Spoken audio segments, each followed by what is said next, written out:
Guess who? Peekaboo! It's Grammy and Miss Piggy and hi-ho, Kermit the Frog. Bedtime hugs and kisses. Okay, so let's see what happens next with King Leonard's celebration.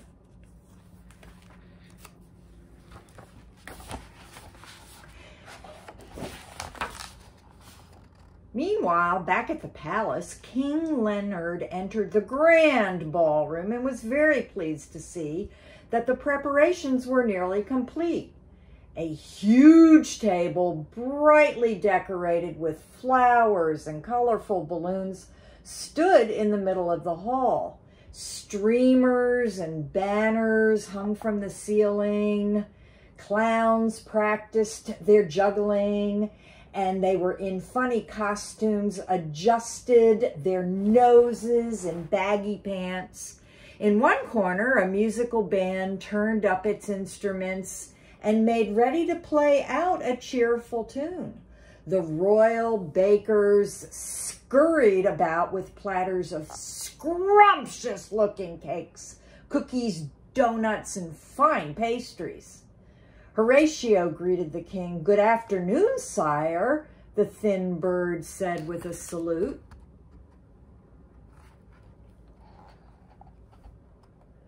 "The time has come to begin freezing the ice cream, and the royal dessert makers are ready to commence at your word." A cluster of cooks stood motionless near the ice cream making equipment, breathlessly awaiting the king's signal. "Gentlemen," King Leonard said, raising his paw high into the air, "let the ice cream begin." This sent the cooks into a frenzy of activity. One began stirring a huge pan full of syrupy cream. Another began to shovel ice into a tall silver bowl, and others climbed up to a platform over the bowl and carefully measured the ingredients. "You have done a fine job, Horatio," the king said, and patted the thin bird on the back. "A fine job indeed." "I'm glad you're pleased, sire," Horatio beamed. "Oh, excuse me a moment. I see that the royal messengers have just arrived." With a flutter of wings, he was at their sides at the corner of the ballroom. As he listened to each messenger, Horatio could hardly believe his ears.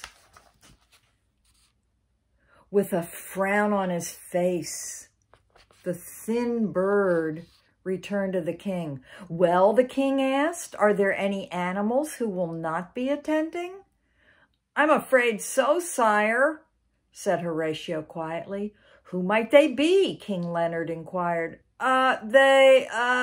Yes," said the king. "Henry Hyena? Oh, what a shame. He's such a funny sort. And Zelda the zebra? Oh, she will be missed. And Marvin Monkey," Horatio continued. "How terrible," the king exclaimed, shaking his head.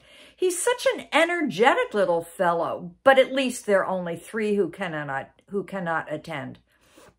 Horatio cleared his throat and hung his head.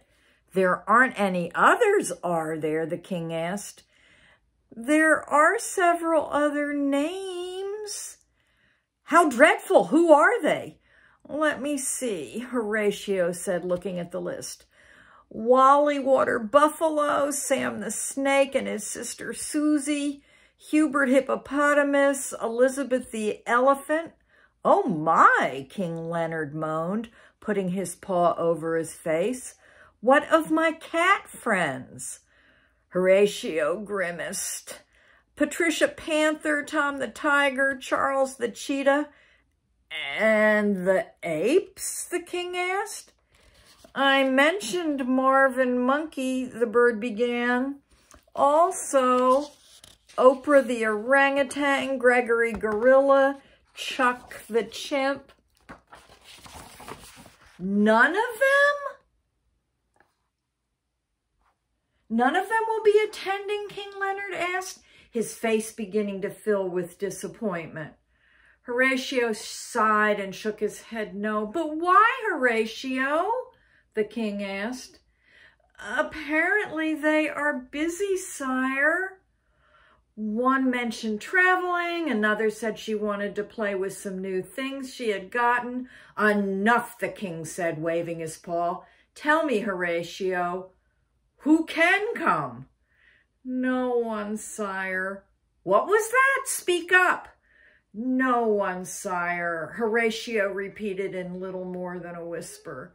The king began to laugh. It sounded as though you said no one? Yes, sire, I did. No one will be coming to your celebration. Horatio had never seen King Leonard look so sad. Not even one of my subjects will be coming? I'm very sorry, sire, Horatio said, trying to comfort the king. Would you like me to have the streamers taken down and the food put into the royal refrigerators? I suppose so. We don't want it to go to waste. And what shall I do with the ice cream, sire? The cooks have already begun making it. It must be thrown away, I suppose. It certainly will not save.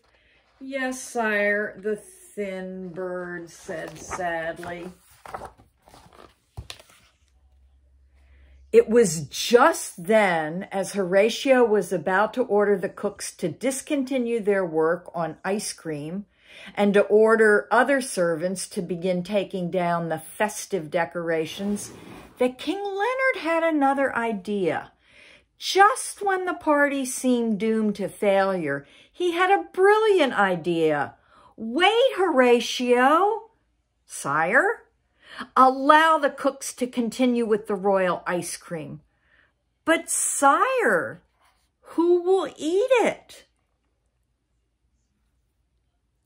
King Leonard stroked his mane and thought out loud. My subjects will not attend the celebration? Then we shall have to carry on without them. Make up new invitations immediately. Send my messengers out and have them invite any and all animals they can find. But sire, the jungle animals? Yes, I know, the lion interrupted. Have the messengers go to the towns outside the jungle. If I might make a suggestion, Your Highness, the animals outside the jungle are, well, they're not as well groomed or colorful. They just aren't as polite as your own subjects. Polite? The king roared. My own animals have rudely declined my invitation. Now send forth the messengers. Tell them to be quick. I want this hall filled by the time the ice cream is ready. Horatio saluted, bowed, and went to carry out the king's command. Royal messengers, he squawked. So the king's fleet-footed messengers went to and fro delivering invitations to the royal celebration. This time they journeyed outside the jungle barriers to the great towns in the forest and even as far as the cities by the sea. They handed out invitations for King Leonard's party to everyone they saw. There were raccoons, opossums, seagulls, loons, and an assortment of moose. There were a pair of otters, several woodpeckers, and 3 young foxes. Invitations were given to some bears, a woodchuck, a couple eagles, a porcupine or 2.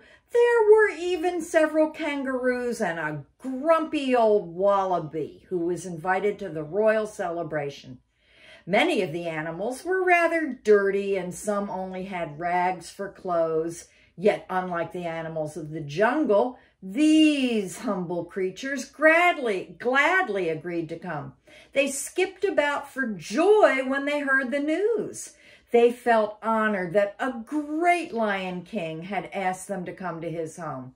Happily, they followed the messengers to the king's palace, where they were given baths and clothed in beautiful garments. Okay, we're going to stop here and read the last part later. I wonder what's going to happen to the celebration.